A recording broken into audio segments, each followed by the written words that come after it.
அனைவருக்கும் வணக்கம். என் லைஃப்பில் இந்த மாதிரி ஒரு பெயின்ஃபுல்லான ஒரு சுச்சுவேஷனை நான் ஃபேஸ் பண்ணதே கிடையாது. மனசு முழுக்க வலி மட்டும்தான்.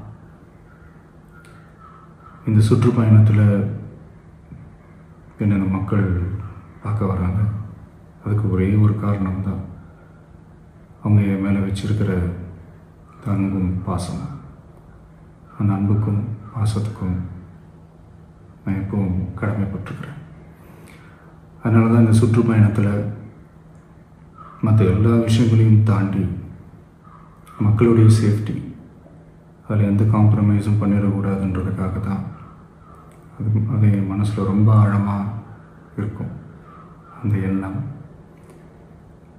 அதனால தான் இந்த அரசியல் காரணங்கள் எல்லாத்தையும் தவிர்த்துட்டு ஒதுக்கி வச்சுட்டு மக்களுடைய சேஃப்டி மட்டும் மைண்டில் வச்சுக்கிட்டு அதுக்கான இடங்களை சூஸ் பண்ணுறது, அதுக்கான இடங்களை பார்த்து பெர்மிஷன் கேட்குறது, போலீஸ் டிபார்ட்மெண்ட்டில் அதை ரிக்வெஸ்ட் பண்ணி கேட்போம். ஆனால் நடக்கக்கூடாதது நடந்துருச்சு. நானும் மனுஷன் தானே. அந்த நேரத்தில் அத்தனை பேர் பாதிக்கப்பட்டு இருக்கும்போது எப்படி அந்த ஊரை விட்டுட்டு என்னால் கிளம்பி வர முடியும்?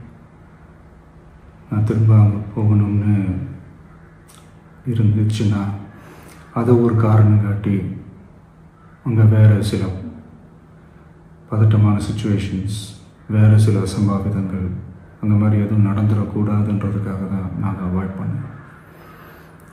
இந்த நேரத்தில் சொந்தங்களை இழந்து தவிக்கிற அத்தனை குடும்பங்களுக்கும் என்னுடைய ஆழ்ந்த இரங்கலை தெரிவிச்சுக்கிறேன். எனக்கு தெரியும், என்ன சொன்னாலும் இது ஈடேயாகாதுன்னு எனக்கு தெரியும். ஹாஸ்பிட்டலில் ட்ரீட் பண்ணிகிட்ருக்கிற எல்லாருமே சீக்கிரமாக க்யூர் ஆகி வரணுன்றதை இந்த நேரத்தில் நான் வேண்டிக்கிறேன். கூடிய சீக்கிரமே உங்கள் எல்லாரையும் நான் சந்திக்கிறேன். இந்த நேரத்தில் எங்களுடைய வலிகளை, எங்களுடைய நிலைமையை புரிஞ்சுக்கிட்டு எங்களுக்காக பேசின அரசியல் கட்சிகளை சார்ந்த நண்பர்கள், தலைவர்கள் அனைவருக்கும் என்னுடைய நன்றியை தெரிவிச்சுக்கிறேன். கிட்டத்தட்ட ஒரு 5 மாவட்டத்துக்கு பிரச்சாரத்துக்கு போனோம். இந்த மாதிரி எதுவுமே நடக்கல. ஆனால் கரூரில் மட்டும் ஏன் எப்படி நடக்குது?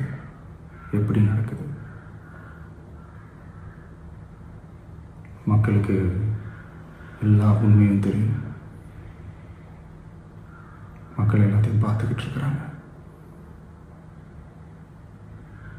கரூரை சேர்ந்த அந்த மக்கள் அந்த உண்மையெல்லாம் வெளியில் சொல்லும்போது எனக்கு கடவுளே நேரில் வந்து இறங்கி அந்த உண்மைகள்லாம் சொல்கிற மாதிரி எனக்கு தோணுச்சு.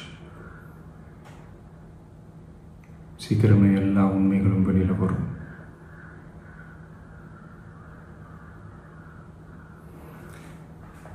எங்களுக்கு தரப்பட்ட இடத்துல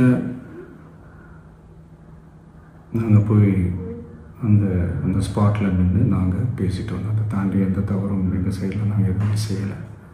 பட் இருந்தாலும் எங்கள் கட்சியை சேர்ந்த நிர்வாகிகள், தோழர்கள் மேலே எஃப்ஐஆர், அது மட்டும் இல்லை சோஷியல் மீடியாவை சேர்ந்த நண்பர்கள், தோழர்கள் அவங்க மேலே எஃப்ஐஆர்லாம் போட்டு இப்போ பிடிச்சிக்கிட்டு இருக்கிறாங்க.